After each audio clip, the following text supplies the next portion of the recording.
you know what, they're never probably going to accept you, but don't stop being the way you are, you know, like, don't. And it did kind of make me feel better. But then when I was at the Karuk Indigenous Women's Treks, like, I felt like I was able to step into the role as a leader when I had support. So, so that was good huge. Point, yeah. So you made a huge difference, Vikki, like, with what you guys did there. Like, just with helping a lot of us realize that we are leaders. It was actually the environment we were in that was trying to hold us back.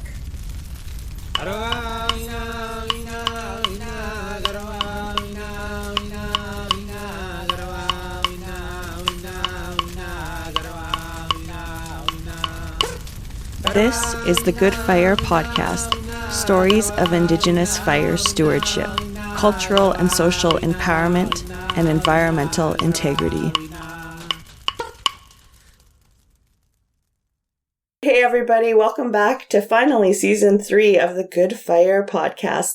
And as most of you know, as my co-host had said before, Matt, he's going to be behind the scenes on production duty for this season, and I'm going to be interviewing and chatting with Indigenous matriarchs from around the world. And so I'm so excited for the first kickoff episode. We have 2 amazing Indigenous women who, you know, love fire, use fire all the time, who I also consider very good friends. And so I'm so happy they're here. We're actually sitting in Monterey, California. We're out on a place called Asilomar, which is so beautiful on the sand dunes. We're attending the Association of Fire Ecology Fire Congress 2023, where there's been an amazing Indigenous presence here. So yeah, just thought we're all here. We should sit down and finally chat in person and record it, although we chat all the time. But anyways, we have the recorder on. And then, so I think if you can just introduce yourself, we'll start with you, Vikki, maybe, and go ahead. Sweet. Yeah. Thanks, Amy, so much for having us on the podcast, by the way. And, you know, as someone who listened to it before I met you, this is really cool. This is really cool, right? Ayuki, my name's Vikki Preston. I am Karuk and Yurok on my mom's side, Paiute and Prit River and Modoc on my dad's side. I grew up in Orleans, California, Penumnet, California. Pretty much lived there most of my life. Live there currently, work for the Karuk tribe. It's a very rural area. Orleans is super small. So that's kind of like imagine where I live. It's mountains and rivers. And, so it's been cool being down here in Monterey, in the big city, on Echelon lands here in Monterey. It's beautiful down here, at the fire conference and everything, and be able to see. I'm so glad there's a strong Native presence here. I don't think this would have been the same thing without it. For me personally, who, as a person who works in Indigenous fire, that's like, you know, that's a whole conference in itself, as we all know. So a whole life in itself. And anyways, I work for the Karuk tribe at the Department of Natural Resources as a cultural resources technician. But I've grown up, you know, Indigenous person where I live. Fire is a huge part of that. And I really got into fire, being a basket weaver. I feel like I can say that now. For many years, I was like just like a learner. And I feel like I've actually woven a few now that I feel like, it's been like a huge accomplishment, culmination of many years of gathering a lot, but not actually like finishing baskets. But when I was younger, I grew up listening to weavers like Laverne Glaze talking about the need for fire, and really didn't think that much about it. It was just part of this, like, what they would tell us as we were young folks going to basket class with her. She came into the schools and would take us out of class and we would go do it. And that was how I first got introduced really to this, like, idea of like fire being a huge part of the work that we do and the lives that we are, as the lived experience of being Indigenous people, and wondering why no one was doing those things, because as I was being raised, like people like my gram or like Laverne, like if they tell you to do something and if they're like repeating themselves that much, it must be super important. And I always wondered why, that people weren't doing it. And so as I got older, I felt like that was like still something. And even now today, like I feel like I do things because of those words from those women. And so basket weaving is a huge part of why I got into fire. So yeah, that's like a huge part of this experience for me. And I think that I could probably keep going on, but we'll get into it more. Yeah, we'll get into it more. We'll get into it more. Yeah. I just wanted to plug, we've plugged it on the podcast before, but Vikki's podcast, specifically on the Crook tribe with elders from their community called Intentional Fire. So if you like the Good Fire podcast, that's an excellent podcast to check out as well. Oh, thanks, Amy. Yeah, and so now our other matriarch in the room, Monique, you can introduce yourself. Thanks for having me too. I'm really excited as well to be part of this and to be talking with both of you at the same time about fire. So my name is Monique Wynecoop. I'm with the Pit River. I'm also Mountain Maidu, so that's on my mom's side. On my dad's side, I'm Italian American. Yeah.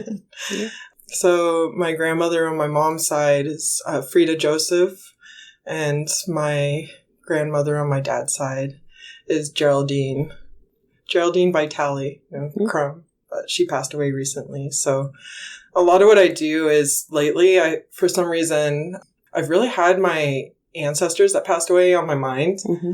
And I think that's why recently I really had to get emotional in front of everyone and talk about my ancestors, because I've been taking it upon myself to put together a family history for a lot of my family. Cool, yeah. And we're going to talk about probably this later on, but some of the family history has really some of it is kind of re-traumatizing because there is a lot there that I've been educating my children and my family about, just having to do with boarding schools, and then coming back to my career in fire ecology, working for the federal government for my whole career. Yeah. Just trying to figure out how to reconcile and help tribes. So, my career has been about 16 years with the Forest Service, and my father was in the Forest Service for his whole career. And so there is some pride there. And then also, I recently joined the Northwest region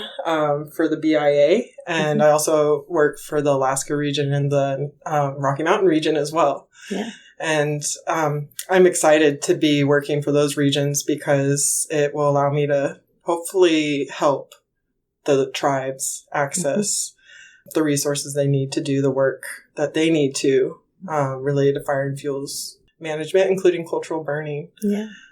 Yeah, do you just want to plug the food sovereignty gardens for a minute that you're working with? That's an amazing project there. So I get all emotional talking about my ancestors. No problem. We'll get to it. But, so I live within the Ancestral Territories tribe, which is the Spokane. Yeah.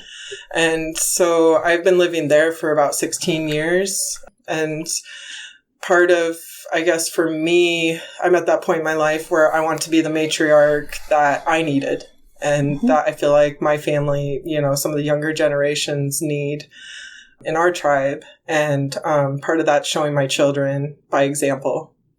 So I've been working with the Food Sovereignty Garden for the Spokane tribe. And actually it was the Spokane Tribal Network coordinator, Melody Wynn. She reached out to me because of some of the connections and relationships I was trying to help build between the Forest Service and the tribes with cultural burning. And so it's been kind of a journey where we were trying to help. She wanted to help communicate the story of how food sovereignty is so important for community wellness and how fire is so important for that food sovereignty and rebuilding that relationship between the land and the elements and the community. And so it's been a really awesome relationship that I've been able to be a part of, and I bring my children out, and they've been trying to revitalize cultural burning in those relationships. So That's cool.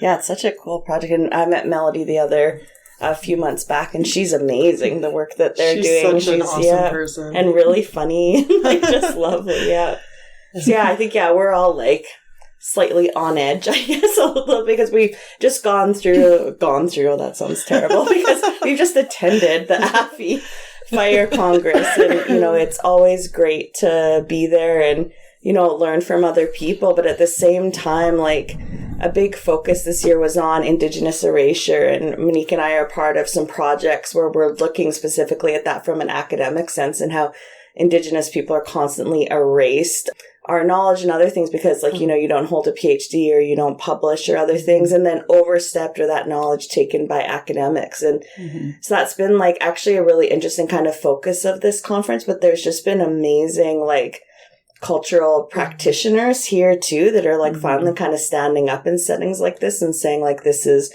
our work. And so to bring it back to matriarchs, like, I've noticed a lot of them are Indigenous women here. For sure. Yeah. Yeah, no, I was just thinking that even just on the drive over here was like, we were talking about like, oh, speaking up and maybe feeling like, am I doing too much or something? But I was like thinking like, like folks, the things need to get said. And often it is like Indigenous women, like really being at the forefront of being like, well, I'm going to get it from folks anyways. I'm just going to speak up about it. Yeah. And I do think that that's like it's hard. And I don't think it's an easy job. Yeah. But the responsibility for someone to do it is huge too, and to not stop. Yeah, I feel like it's in, like, our blood memory a bit too. Because, like, my family, the matriarchs in it as well, like, some of them were, like, have always been fighting for Indigenous rights and things. So for me, it's almost just like there's no choice to be an activist. Like, it's just you're born into it. Yeah. It kind of feels to me like I was telling my mom, like, delayed justice. Yeah. Like, my great aunt, she didn't get that justice. So that was my chance. I was like, okay, I got 800 people looking at me, or I don't know how many people were actually there. Yeah. But I was just like, this is my moment to hopefully speak up. Yeah. And actually, it's super traumatizing for my mom because she actually, when I was telling her about this article I found about my aunt and what had happened to her at the boarding schools, it was very political at the time. And they scapegoated her. And my mom was like, be careful telling that story. And I was like, we're in different times, Mom. Yeah. I shouldn't have to be careful anymore. And she never got the justice. So now we tell those stories of our ancestors to help kind of give them that justice. That's why lots of people are like, to me, like, because I always go to Indigenous by Amy Cardinal Christensen, and people are like, oh, is Cardinal, like, where is that? But that was actually my Cookum's last name. And it came from me, just like, it's almost like, in academia, like, I was publishing under Christensen, right? And it was like, but like, it's like my husband's name. So for me, reclaiming that name was also reclaiming it for her, because she also went to residential schools in Canada and became like an alcoholic, and all these, she used to sell her beadwork in the bar to get by for her kids. And so I feel like because of her and her perseverance that I'm able to be here in fire and doing this work. So that, like, reclamation of names to me is almost just like, that you're just sharing what you've done with her, or with, like, your ancestors. Every day I see that name and I think of that. Yeah. Oh, that's really special. I don't know if I knew the whole story behind that. Yeah. I feel like, just listening to y'all talk, I feel like part of why I was doing a lot of the firework and still do, but just like this feeling of like, these strong women in my life or in my community that I feel like there's been so much of like people wanting to make them feel so small. And I feel like that, and it just like inadvertently happens sometimes, but it's like super intentional in a lot of ways, and just want to be like, not, like fighting against this like continued pressure as Indigenous women to be like to be made small. Like you like feel like you should be smaller than you are. And I feel like that's like not how it should be. And it's like being like, and telling myself and wanting to tell other people, like, you don't have to make yourself feel small. Like, you don't have to be smaller than that. You take up that space. Like if you're in it under, like if you're like getting it from people, like it's like a reaction to rise up is totally legitimate instead of. I was actually thinking about that. I was thinking, do we give ourselves the same comfort that we give our children? Like, because sometimes I was thinking about if my daughters were in that position, I would say, don't apologize for speaking the truth. But then sometimes I catch myself telling myself, oh, like maybe you're a little too loud or a little too like voiced your opinion a little too aggressively. Yeah, I totally lost sleep last night because at the end of one of the sessions on like Indigenous people in California are doing amazing things, and I had stood up at one of the end of the sessions and said, like, this is all great, but how much more research do we need? Like, Yeah, where is like the collective action, like, or the pushing on this to like just be able to go out and burn? Like, is it going to be one more research study that then suddenly allows us to burn? Like, no, we've never had success as Indigenous people at that. It's either been through like legal challenges or collective acts of resistance. And so, but then like last night I was like laying in bed. I'm like, oh my goodness, I shouldn't have stood up. I look like the angry native lady like in the crowd. And so it was just like, I think we have that self-doubt all the time. Yeah, no, it's very true. The younger folks I work with in a lot of ways, like sometimes they get really fired up and I don't want to like squash that in a lot of ways. I feel like being like, you know, you get older, you mature, and you know, like when it's like, you know, strategic maybe to be louder or quieter than other times. But I do feel like that, you know, the passion to like feel like you need to speak up is super important. And it is like a huge, like it is super important to know and be able to do that. And I don't want to just be like, you know, like be quiet constantly. Well, you impress me so much with like your work with Karuk on the incident management team. Like, and basically you can maybe talk a little bit about that, of your role, and then what it's like to be an Indigenous woman standing up during actual active wildfire events. Yeah. And I'm glad I have folks, you know, like Jessica Conrad and other... Shout out to Jess. Yeah, shout out to Jess. Jess has been, like, really amazing, and I love being here with her, and she herself is doing amazing work, and I super appreciate, you know, knowing that she's, like, working with folks in the community and, like, amazed by the work that she does with wildlife and with fire. So, shout out to Jess, and with Wildland Fire, the Karuk tribe, it's, like, a huge... part of where we live. I was like explaining earlier about these, when we have wildland fires, like the incident management teams and the fire camp coming in and like more than doubling the size of town. And so it's a huge presence that is when there's like wildfires in our area. And we all kind of know what that looks like with wildfire, you know, like there's like a lot of money, there's a lot of resources there. You know, like more resources that are in our small towns in a lot of ways. You know, like they have gas stations, they have multiple self-service carriers, and they have caterers and all these supplies. And it's like, we don't even have like a very good store. And it's like, you know, sorry to say. And it's just like, you know, store owner in Orleans. But it's like, they have all these things. And it's like, you know, we don't have self-service, but now we do if they're there. But like, it's like, I, you know, feel like it's been a huge deal to have our presence in camp, period. But then like the Karuk tribe, with the memorandums of understanding we have with the forest, we are there to protect the land and cultural resources and the community. That's a huge part of, that is why we're there. And so the work that we do on wildland fires is really was born out of this history of like seeing the impacts that the wildland fires had, not just in the way that they were burning, but in the suppression tactics that the management teams were taking, very heavy-handed in a lot of circumstances with heavy equipment, bulldozers, and with like crews, and with the burning that they were doing, and in a lot of places, especially for us in our area, like a lot of the places where wildfire is often suppressed is in these areas that are super important to our people and still is. And so the lot of destruction of cultural places was happening, and that was like a huge issue in a lot of ways. The fire, you know, like I was saying this morning, and the forest becomes like closed off to the public. Like, we're not allowed to be there. Yeah. But then it's like, what all these things are happening in our homelands, and we have no say in anything that happens. And so folks, Karuk folks, like went into fire camps and were like demanding that they be allowed to speak and have an opinion about what was going on. And that is kind of the really quick backstory behind how I got to be in fire camp. We have the Karuk tribe has MOUs with the forest, and now we are allowed there.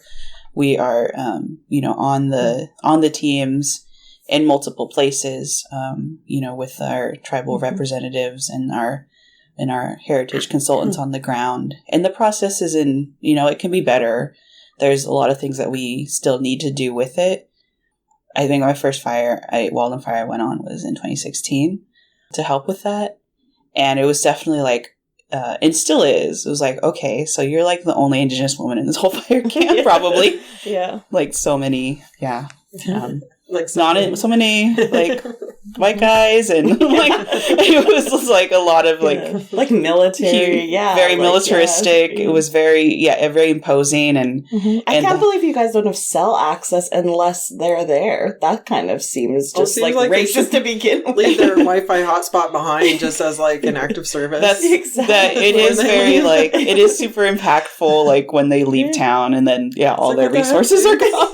People like pop up and sell food and do vending and are like, we want to utilize this while this is here, and like huge thing. It's hard being the only Indigenous person in fire camp, sometimes only Indigenous woman in fire camp, and for me feeling like because of the way I look, like I'm like plus size, I'm like this like short brown woman. A lot of times people are just like feel like I just get judged for so many different things, and people being like, why are you even here? You're out of place. You're just like not the kind of person that we usually see. People don't know how to talk to you. It's like a whole slew of things. And it really like drives me personally to be like really combating that narrative, because I don't like seeing other people driven away because they're not welcome. Yeah. So sometimes it's like not even like, sometimes it's not even as much as saying anything, just being there and being another person for someone to feel supported by is like a huge thing. And it's, but it really, there's so many things that being in fire camp and being around the fire world is like, I'm always going to stand out in a lot of ways. So, and stand up. Yeah. Jess was saying in the talk today that they're like, who's the one guy was always saying to you guys, like, whose heart are you going to break today by like saying no? But it's that's it. Like, how much stress are we internalizing if you're the only one there and it just keeps coming at you? Like, so I feel like we got to make a point to make sure you have someone to back you up or help buffer some of that negativity that gets directed at you in the fire world. My last assignment before the Karuk Indigenous Women's Treks, where I was a squad boss trainee and I just had a baby, I was getting back into it, and it was a very negative experience. The firefighters on that crew, I felt like were really trying to make me feel like I didn't belong. And so I talked to my dad about it, and he's not Indigenous, but he's been in fire his whole life. And he's like, you know what? They're never probably going to accept you, but don't stop being the way you are, and that did kind of make me feel better. But then when I was at the Karuk Indigenous Women's Treks, I felt like I was able to step into the role as a leader when I had support. So, so that was huge. Point, so you made a huge difference, Vikki, like with what you guys did there, like just with helping a lot of us realize that we are leaders. It was actually the environment we were in that was trying to hold us back. So. And not alone, too. Like, so just that we all attended, like, in Orleans, the Indigenous Women's Treks. I think, what was that? Last September? Yeah. September 2022? Yeah. And so that was actually where we first met in person. And you and I missed each other. You were there the first week. I was there the second week. So we passed by each other. Yeah, we missed each other. It was too bad. But it was kind of good, too, because, like, we've been... Not that we're senior, but like, you know what I mean? Like, it was good because then I think for the participants and elders. Stuff too, we're not that old. No. But you know what I mean? Because we both have agency experience, right? So we but we've been like being in agencies, but still being Indigenous women, right? And promoting Indigenous values and stuff like that. So I felt like it was actually like, I missed you, of course, but it was okay because I kind of felt like where you had left, then I was kind of helping to fill in a little bit. Fill the role. I actually had a thought from this conference because we were talking about like healing that trauma. So there was a presenter, and she was a young Indigenous presenter that talked about her canoe family, and she had some of the same sentiments that I had going on a canoe journey on behalf of my children with their tribe. And so she said that the land actually holds trauma sometimes, and then like sometimes being out on the land is a way to heal the trauma in yourself and on the land. And experiencing these places in a different way actually can help heal both of you. And I felt that because, you know, I had gone through a divorce, and so with my children's dad, and I felt like I was separated from the tribe. And then I realized as a matriarch, I had to, you know, help be the leader my children needed so they could participate in their culture. And so I was kind of afraid to be on the canoe journey and revisit these places. But then when I had revisited them, it was like I was healing and peeling away all that stress and anxiety and fear. And by the time I reached the end, I had a canoe family, and the river looked completely different to me. Like I didn't have the negativity I was holding on to. And that's how the Karuk Indigenous women's treks felt too. I know it's crazy, but like, it's just like you're doing these same things, but in a different and a better way. And it heals you. So what was your experience on that? Because you were like Miss IC on the so, you know, what was it like from your perspective as being someone who was hosting all these? And like, I want to say too, the people who attended this, like you said, like the applications were crazy. Just the amount of Indigenous women doing amazing leadership work. So like the women, and then the women who came were like, you know, all outstanding leaders in their individual things, and bringing all these people into one space. Like what was it like for you? I mean, it was really amazing to meet all those folks, like meeting both of y'all, and like, you know, and then times that by every person that was there. It was like a lot of folks that I still feel super close with. I feel blessed to have been like in organizing the event, because I had to like memorize everyone's names. And I had to like really, like it gave me a chance to talk to each person, you know, with what we were doing, because everyone was so beautiful and like amazing. I think it was really a part of one of the main things I really thought of it was like our local women too, who and local community members who, as folks who maybe are mothers or folks who chose to not leave the river and go to school, or, you know, like I think that for them being able to see that there's folks, you know, like meeting Mo and meeting Amy and seeing other people doing similar work in other communities. I hadn't seen that. But it does I feel really blessed to be able to bring it to our area too, because it is really special to have that many amazing folks in our community.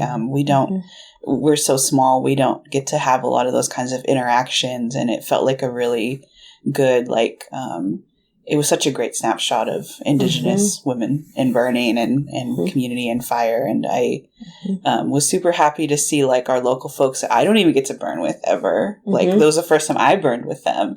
And we see each other all the time, and I got to know them even better. And I was just like, felt like it really blessed our little, you know, community there, and was like, you know, folks like Naomi or Isha and stuff. Like I never burn with you, and I never get to like do stuff with you. And I'm so glad that I know you even better now. And now like, you know, and have that experience, and that we all got to have that, because it's like before that, I hadn't actually like done that with them before, and other community members. And so it was like really special just to like do that. And, there's so much I can say about the event. And I, really felt like part of, you know, there was a lot of struggles. There was always things to improve. There was always things to improve. It felt like such a blessing to be able to like do the really intentional burning with people's families. And, and I think really like the folks who were there really did make it, like was a huge part of what it was, and trying to really like people with, you know, fire experience, people who had never burned before, and like having that really supportive learning environment is not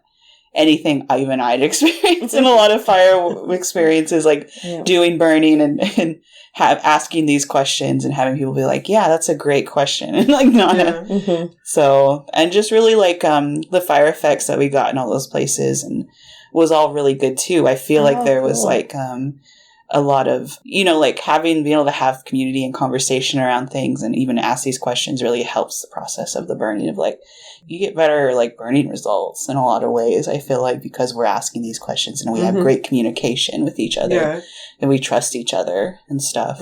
So I do think that the burns themselves went really well too. So, and it was like each village we went was really intentional, which is how a lot of, even in the prescribed fire world, even if it was, that should still be there in my mind, but it's not always there. Yeah. So. I'm so jealous of you guys in the burn windows you have compared to Canada. Like, that was the first thing I noticed when I went there. It was like, yeah, we burn because you burn we literally get kind of 2 weeks in the spring, 2 weeks in the fall. Oh, really? Where it's because so you have to if you're not there those days, then that's gone. So I've always been jealous of your burn windows.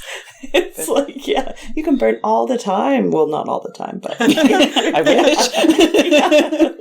Yeah. That's why they restrict us so much. I loved how just heartfelt everyone was too, because I remember after we got done burning, I was getting a ride back with Isha.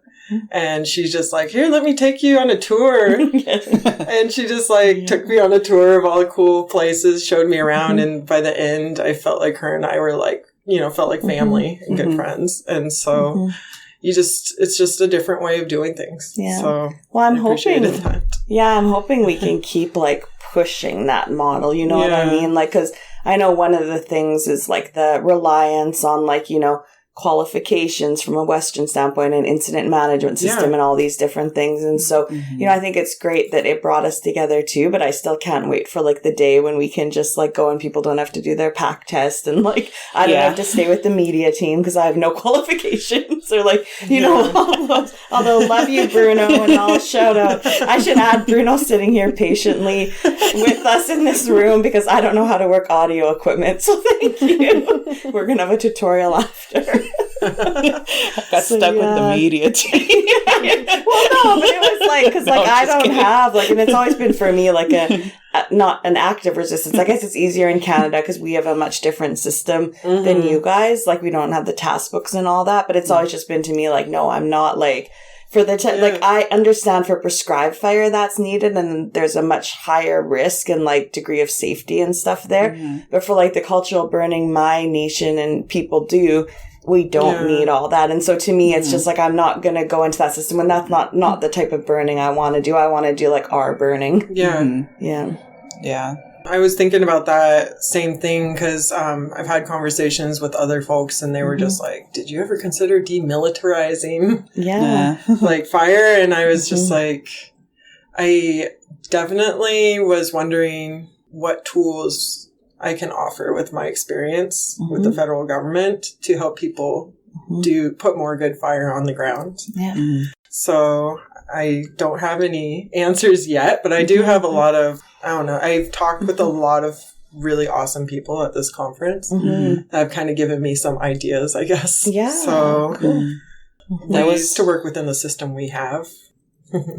One comment that maybe is more of a jab, but was thinking about that one presentation where they were talking about creating a workforce within the military itself to do prescribed burning or do more fireworks. It's already militarized. Yeah, and I was no, it's already too militarized. We don't need to have the military doing. Well, and that's not a recognition because I think they're talking about taking people to these training centers to do right? Was that the one where it was in place learning? And it's but that's exactly the opposite of Indigenous practices where it's on your land and you can't go and sit in a classroom or just go to someone else's you can learn. I learned when I was in Kirk territory, but it was just still I'm not going to go there and be a cultural burner.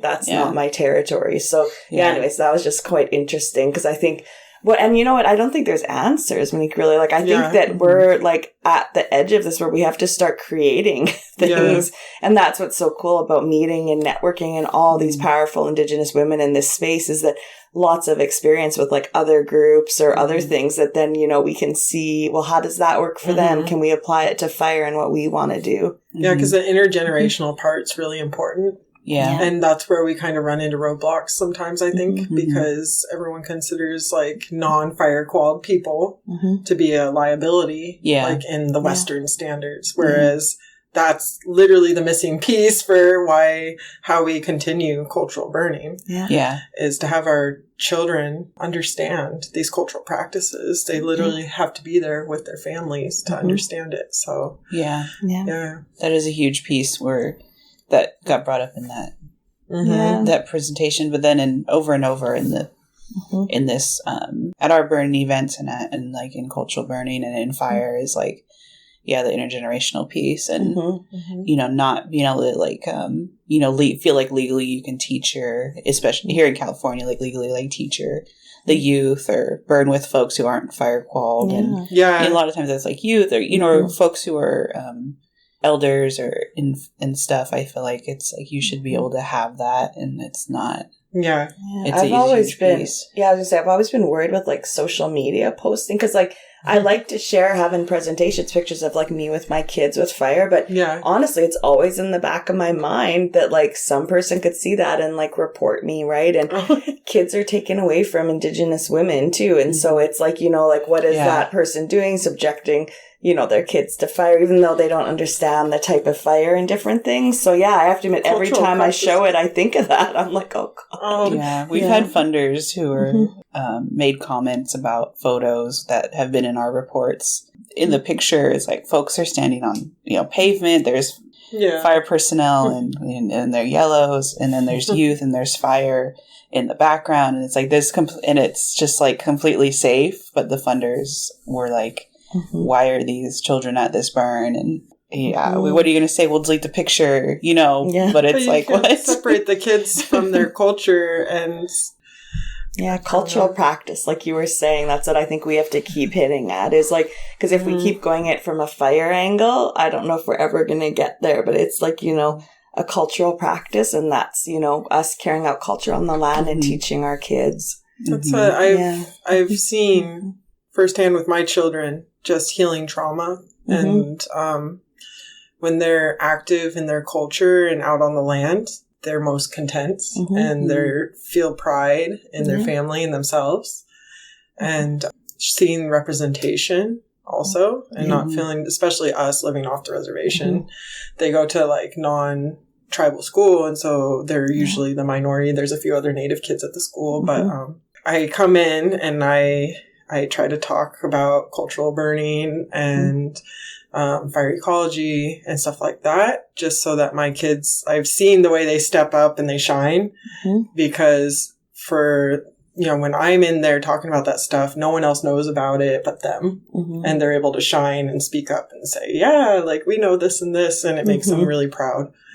And so I feel like kids aren't much different from adults. Because that's what I was talking about, like nurturing ourselves like we do our children, because when we see representation, we speak up as well, and we tend to shine brighter. And so, not saying, I guess like I see so many parallels between like what I'm learning through my children and what's happening like with the stuff we're doing. Well, and I can say, we were saying on the ride over too, that like with the first AFI conference, like I think you and I were maybe some of the, well, not the first one ever, but I mean like the first one we attended, we were like the only Indigenous women really there that were like kind of more vocal about our indigeneity, and compare that. And I actually stopped going because I kind of started feeling quite uncomfortable about, and is it a safe space and stuff. But this one we've come to, and I mean, it's just had an overwhelming presence of Indigenous peoples, like, but especially women. Yeah. I was telling Chanel that. So she's one of the conference on the planning committee from the local tribe. And I let her know, I said, you've really made a huge difference. Because I said, I have never seen as much representation of Indigenous people at a conference as here. Not just the song and dance at the beginning, right? Like it's been throughout. So shout out to Chanel, who also was at the Karuk Women's WTRS. No, definitely we've been meaning to like really tell Chanel how much can see how hard it's their hard work shows, and the Little Bear and all the other folks, the tribal folks, and multiple tribal folks locally to this area that have put in a lot of work to make the conference more inclusive. It is really obvious. It's not amongst conferences. It is a lot more than it's a lot of them comparatively. And I think that in making space for community members to come in and, like do the vending and do the tabling and stuff too is really important. definitely. Yeah. And hopefully at the next one, even more participation in like, you know, with Indigenous people telling our fire stories, you know, not having them told for us, right? Yeah. That's been kind of one of my rubs as a person who's like not really academic. I don't do academic papers and it's like I just I don't know what I do, but I was like doing what I wanted to. You say that because you're such an amazing cultural knowledge holder. Like to me, you have a PhD, like in and it's so sad we don't recognize that and that you don't feel like part of that community. Like I mean, that's like how that those first days was like. I'm not. I just felt like this push to like think about ways to make our presentation more science-y. Academic and sciencey. It was like, should I make a graph of, like have you seen of this and that? I never are. And it was like, you know, like I think we just have pictures, and it was like we need to add more words, and like that was how I was like really feeling of being like on par, and then like trying to tell myself that you don't have to be that way, but then also it's like a lot of times in these arenas, it's like that's who people recognize as knowledge holders is within academia as like a as like an institution and the institutions themselves, and so like papers and academic writings, and so that's kind of what gets like put in these places as like the knowledge holders, you know, as people who've been in these spaces, and so I did higher education and stuff. I just didn't end up doing like my work now isn't really rooted in like doing work with higher education specifically. But that really makes me think sometimes, because I don't want it to feel like if you're not in higher education, you aren't seen as like a knowledge holder. And if you don't have that, then you're not seen as a knowledge holder. Yeah. And I actually seriously have almost found like the higher the education, almost like the less some people really know about how to apply fire on the ground and actually fix some of our issues. So that's why I was saying we need more people that are actually doing the work with the knowledge we have, and then more people telling our stories.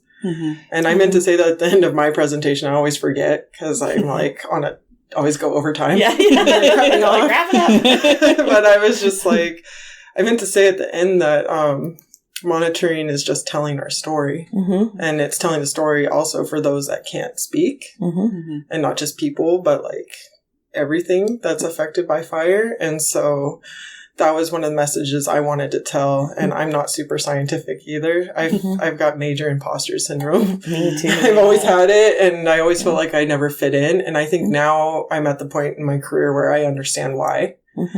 That there's a place for me, and it doesn't need to be in the system that's not working. And so kind of come to that conclusion. Doesn't mean I'm comfortable. Actually super uncomfortable a lot of the time in the environments I work in, but I feel like there's a need for some of us to be uncomfortable in those spaces sometimes to help change it. So, but and who do you remember from this conference already? Like it's to me the storytellers that were there, and like there is also like, you know, non-Indigenous scientists who are great storytellers, and I think that's something that they could learn a lot. Is like you can tell a story without showing a bunch of like graphs and other things, and maybe have that in a paper in the back. You know, I know they peer review and stuff like that is important for them, but it's like, to me, it's being able to tell that story of the land. And I think like Indigenous people, like Ron Good's opening, right? Chairman Ron Good, like he just had the room kind of spellbound at the beginning. Like it was, and that's just telling a story. And through that story, he just shared so much knowledge. I really appreciated Saul's story of, even though they were just shorter. So Solomon Carrier. Shorter snippets of like with the language and with their experience with their father and with Bernie. And it was just like really relatable though too. But it was like that was their history of that was their research, and it led them to the point they are now. And so I thought that was really great. Yeah, I loved his thing. He was saying when he was 5, he didn't know much about fire, but he knew when you lit it, you ran or whatever. I also love is that his wife is not Indigenous, and she is doing such amazing work. And that's when you're talking about like there's non-Indigenous people that are doing amazing work that need to learn how to be storytellers too, just like her. Yeah. The way she's supporting her children and well, and the thing I love about Renee and other allies that like I work with, or accomplices or whatever we call them now, is like the just to me how they like kind of take on their own systems, you know, and that's what I think that Renee has done really well. Or like I work with Alex O'Hara, who's another researcher, and they kind of take on like the government and the systems and things that are like impediments to burning. And I feel like that's what Renee does for Saul, is she takes on all that, like, you know, stuff he doesn't want to do and doesn't care about, but to make the way for him to be able to carry out his practice. And so to me, like, that's the best form of like allyship that there is, right?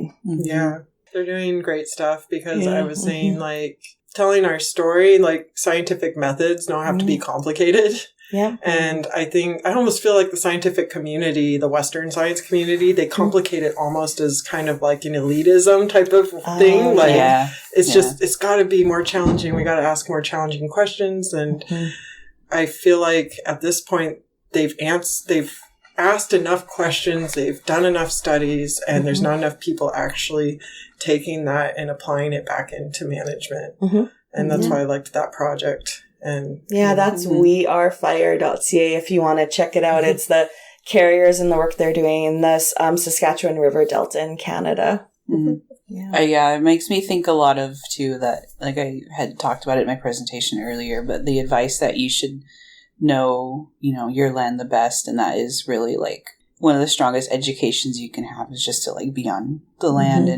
And I know that's like a challenge for so many tribal folks, being able to be on the land and do that. But it you know, listening to like people like Saul talk and, you know, folks back home who are like, I really feel like really strongly a huge part of my own education has just like been out there. And a lot of times it's like tromping through the brush and stuff and, you know, and being a gatherer and like not wanting to take it away from that more and want to feel like we can create communities where we can support each other, also just like be on the land. Because in a lot of ways, like I went to school and I just felt like I just wanted to be home. Yeah.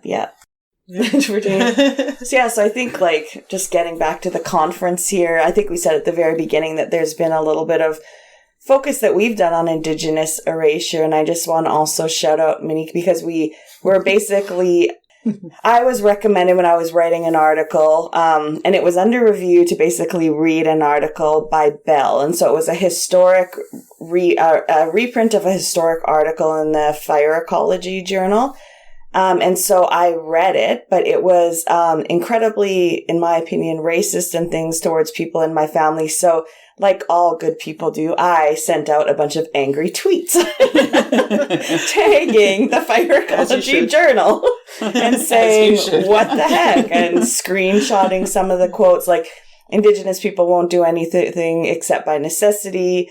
You know, Indians are always so lazy. I always have to trade them off because like they, you know, just like drag me down. Like I have, there was stuff about like how, you know, I'm always educating these Indians because they don't know anything about burning or fire. And I'm always telling them to be more careful. So it just went on and on. So I was just like, how is this being published in 2012? Like in 2012, that should not be with no disclaimer, nothing on it, no retraction of language. And so basically, so what came from that is actually, so Mo's on the board, or Monique's on the board of the Association of Fire Ecology, and she, you know, they responded, I thought, quite great. It's like, oh my goodness, we also weren't aware that much of this, and we need to take it on. So we started kind of this project where basically we've reviewed like the historic reprints in the Fire Ecology Journal to look at them for an Indigenous erasure. So anything about like referring to us as savages, like removing Indigenous people from the environment, the concepts of wilderness. And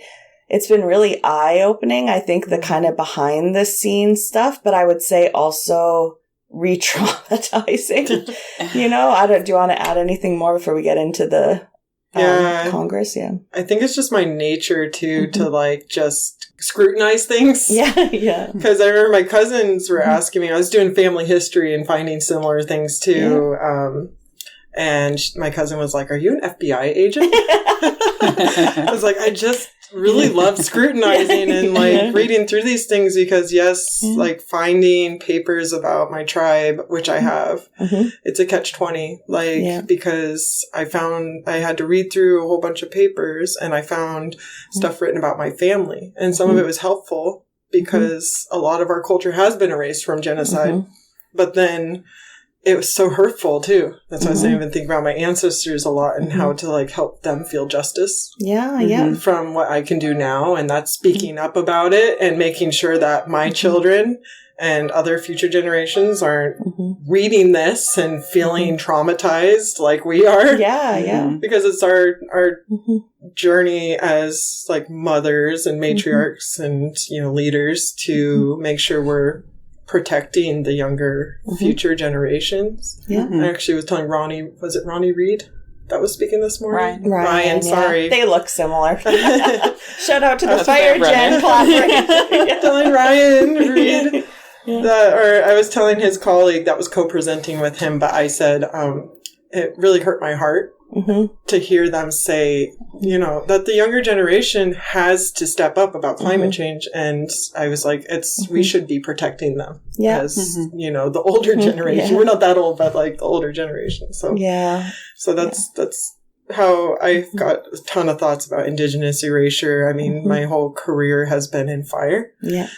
And I have seen Indigenous colleagues from University of Idaho that started their own, Native Sciences Journal, which I'm also editor on. And it was because they were seeing a lot of their elders and colleagues getting turned down by journals because they weren't, technically, according to the Western science perspective, a Western science type journal article. And so they were like, let's make our own journal.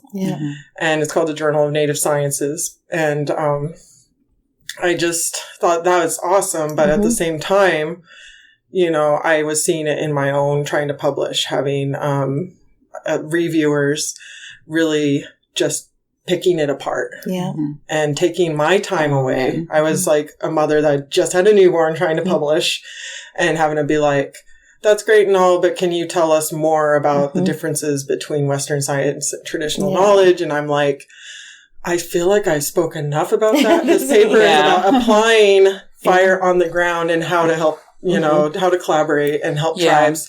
This isn't about a synthesis of like teaching people that don't know how to, what the differences are. If they want to do that, they can research it themselves. And that's when we were talking about taking energy away from Indigenous scholars and asking us to explain things that they need to research themselves. Even, I mean, like the folks who are going to start school and education don't want to have to quote folks like those articles. They want to be able to quote like, Indigenous folks who are like saying things in a good way versus like, or even non-Indigenous folks who are saying things in a good way, but not folks who are perpetuating those kind of stereotypes. Like those shouldn't be available for citation, and then young folks just not to read that stuff and then be traumatized. Like that's like messed up. That's the publication process too. Is like you get inundated with you need to add more resources, and they just start throwing all. But these... shorten the word limit. That's always my favorite. And so it's like at that point, I'm sure you've probably been in the same boat where you're doing your regular job and trying to publish, and you really are passionate about the project, but at the same time. I sometimes would be like, okay, I'm getting recommendations that these articles are relevant and like taking their word for it that it is instead of reading through like 100 articles like beginning to end. And then after what you found, I'm realizing that there could be racist content that people are perpetuating by citing it because once they cite it, it elevates it. And that's what happened with Turner et al. And I asked you about that. And I found out that she wasn't giving due credit to the tribal people within the paper. And I don't want to perpetuate that. So, no, I think, 100%. So we went through that. It was hard. We've had some really good allies step up in that space and help us by like reviewing kind of those historic reprints and looking at that kind of content. But then kind of what happened was we got asked then to do a series of like an AFI-X talk. And so that was what we, it's like basically these kind of short 10-minute talks that they do on provocative subjects. And so at first we said no, or I said no, because I was just like, this is so personal. Like, other people are presenting on all these other things, but I'm like, this is literally me having to defend my way of life, like the people we are, why we do things the way we do. And I don't feel comfortable, and I don't know if it's like a safe environment, like especially given past experiences. And so they were actually really good. And I asked Monique and Frank to come with me, and they said, like, how about it? Like, I said, can we do a video? Because then we still get the message out, but we're like not on stage performing in front of people. And so, yeah, Frank, did I say Frank? You said Frank. Oh, sorry, Frank Lake. Thank you. Fellow podcaster. Shout out Frank Lake. We've been shouting out other people, so. We're going to have to put a list at the end in the show notes of all the different people in there. Yeah. Slowly going down. But so then we decided to do a video. So we actually, it was quite a nice video. We had like all these kind of each took 3 minutes to basically tell our story, and then like kind of the biggest thing for us about Indigenous erasure and how it's affected us personally, and pictures. And anyway, so that morning, I have to admit, I was completely cowardly. I did not go to the session because I was just like, I do not want to first see and hear myself, then be thinking, what are other people thinking of me? And then have to deal with it after, you know what I mean? Like all these people like, oh, I'm so sorry that you're like traumatized by us. Like, it's just like I understand people want to be supportive, but it's just a lot to take in. So I didn't go, but I then found out that apparently there were issues with the video and it was kind of corrupted. So it I guess it played a little bit, 3 minutes or something, and then kind of stopped. Which also I was like, okay, technology like sometimes happens, and people I heard were making jokes about like it's more Indigenous erasure. The technology's erasing us. So then what ended up happening though was like the person on the stage, I think to fill I understand that perspective, to fill time and not like, you know, just kind of brush over the issue or something. They kind of then asked Monique and Frank, who were there, to come up on stage and present. And so for me, my massive frustration with that is that the reason why we were doing a video and everyone knew was because of the discomfort. And so there should never have been that position where you guys were put in that space. And then Ryan and then when they presented too the next day, and like I was saying to you guys, like, it was really interesting because every single like non-Indigenous or non-minority person that presented didn't cry. Every single minority or Indigenous person that presented cried on the stage. And so what does that say to you about like the community, to be honest? And so, yeah, so I was super upset about that and that you guys were put on the spot. And I'm really hoping like that one day, like our trauma and emotions and all this about it isn't used for other people's learning experiences. You know, and there's safer ways to kind of do that and do that learning. And so, yeah, anyways, Monique, you're awesome. You're amazing. I'm so proud of you for stepping up there and like, you know, being vulnerable and emotional in front of all those people. Like, yeah, rock star. I just have to say though, like part of me still would do it again. Yeah. Because I told my mom, and I told her what I did, and she was like, I'm so proud of you, and your grandma would be so happy that, you know, and here I go getting emotional again. Me too. But, can't get through because I was like, what better way of getting my great aunt some justice than to let all these people know, like, you know, there's like, there is countless numbers of generations that aren't here. Because of genocide. Yeah. And, you know, talk about Indigenous erasure, like... not just from the academy, from life. Really, the effects that, like, our ancestors, you know, had on the landscape. It's immeasurable. And the effects that colonization had on us, like... And people act like it's in the past, and it's like... You know, a lot of people know their great aunts. I grew up knowing... my great aunts on my dad's side of the family, Italian side, you know, like, and being very close with them and learning from them. And I was lucky enough to know my great grandmother, you know, as a baby. Like, at least she was lucky she knew me as an infant. And so if they're able to have effects on us as infants and children, that was, you know, not that long ago. And it was a huge impact. So yeah, I would do it again because I feel like they deserve that justice for other people to hear it. Mm-hmm. Mm-hmm. But I do agree with you. Yeah, like I wish I don't want to put on a show and I did not want to cry. Yeah. But that's how I am. Yeah. So, well, it's good you were up there. But yeah, my thing was just people were coming up and saying how it was meaningful and how it's going to like change them. But my thing was like, she shouldn't have to be up on stage crying for you to listen to her message. Yeah, I feel like I should write a paper or something on about that, Indigenous in boarding schools. And No, I think that's... Well, I know too, like after that, I think I as well told you guys that the elder from my local nation, Métis Nation, Saul Carrier, who was there, came up to me after and said, like, you know, he said a phrase in Cree, and I'm like, I don't understand what you mean. And then he said, like, I just want to tell you, you can stand beside anyone. And so he's like, you know, keep being powerful, keep pushing, keep trying on these things. Mm-hmm. And so he said it related to him. And like when he was growing up, his dad used to say that to him when he felt like small in spaces. And yeah, then I was like bawling. So it was like just a week of crying on our part. But, you know, maybe next Fire Congress, we can have less crying.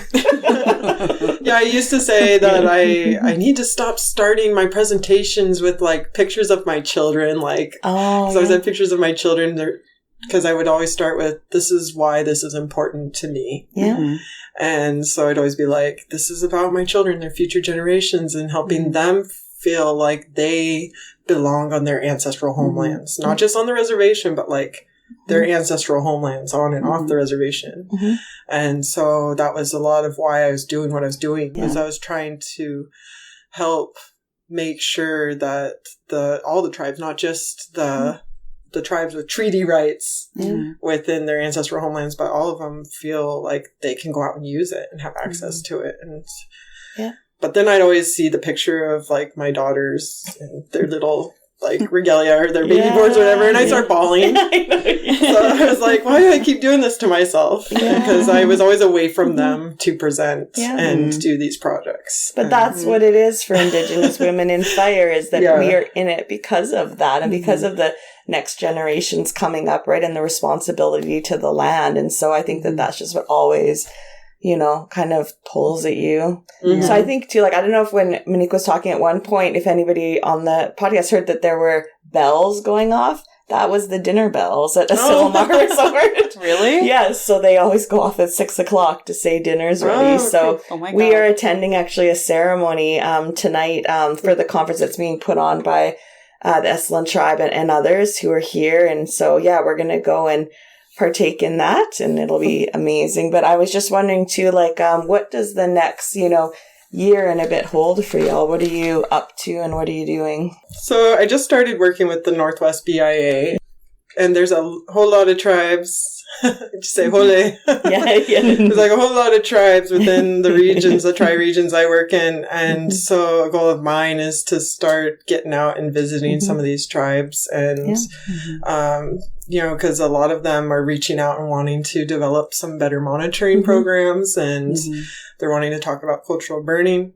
And so I'm really excited. And I actually got asked, you know, by the Alaska region if we can get out and start visiting some of their allotments out there. And because some of the tribes out there are really, really wanting to do some small burns on some of these allotments. And so it's just getting to know people and helping them get to know me so I can build those relationships. So, and really excited about that. So that's just one thing. And then trying to fit ceremonies into the month of June. I'm really hoping people are accepting that I've made a commitment to like solidly be at those ceremonies. And it's a big commitment because it's a big chunk of time and during usually like prescribed burning and like monitoring season. But within a 9 to 5. So, but for my children, I've made that commitment, and that's part of my making that commitment to lead by example for my children to show that that's important. So.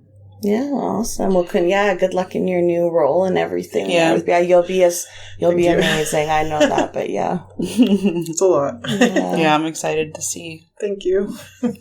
Keep us updated on everything. I like to see what everyone's doing throughout the year. So folks through social media, or just like next time we see each other, it's always really cool to see what this next year's going to bring, because it's December right now. We do want to do another Women's plus Indigenous treks this coming year. Hopefully decide when soon so that we can do that maybe in this like June, July window that we have on the river sometimes. So we'll see how that goes.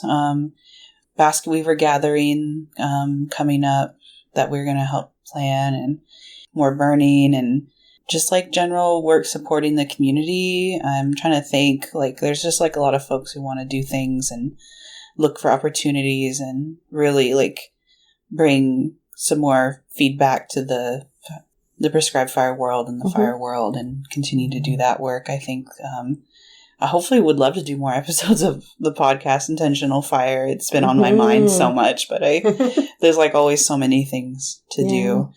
And yeah, I want to just like really plug that through the work with the Indigenous Women's Treks from 2022, and then this wanting to be more inclusive in fire. You know, we talk a lot about needing support, and the community, it's a community thing, and like needing that support.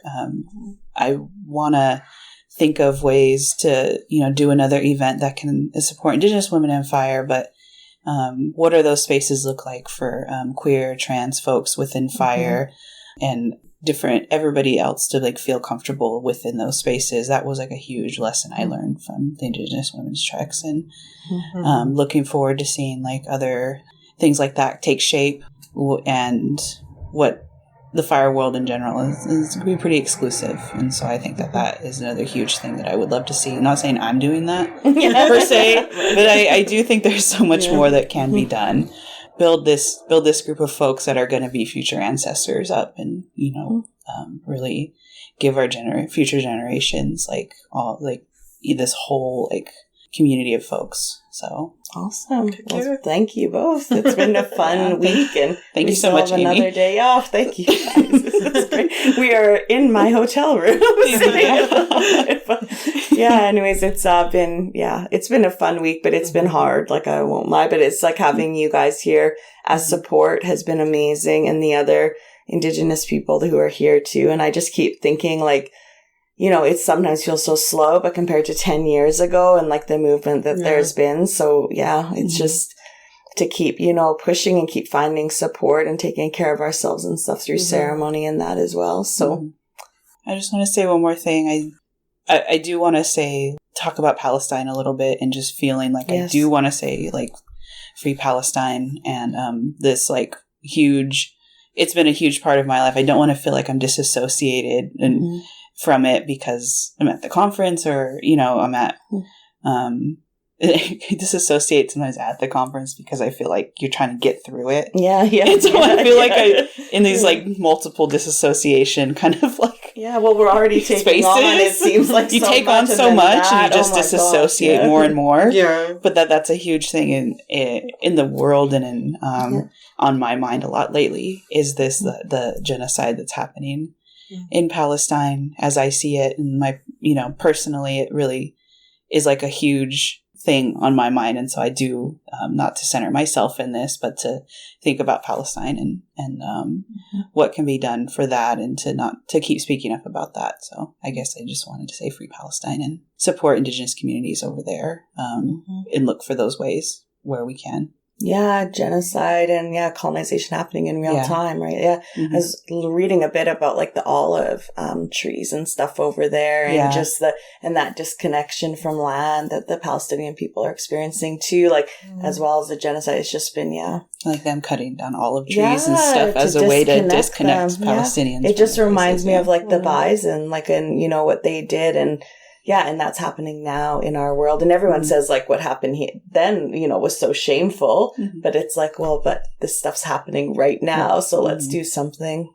So thanks for bringing it up, Vikki. There was a few speakers who actually brought it up at the conference, and it was amazing too. Like just to remind us all that is happening. Yeah. And that in itself too, I felt like, okay, like to not be the only person who brings it up feels, you know, support from different people and stuff. So but again, you know, thank you so much, Amy. I always love hanging out with y'all, so really appreciate y'all having us on here. It felt really good.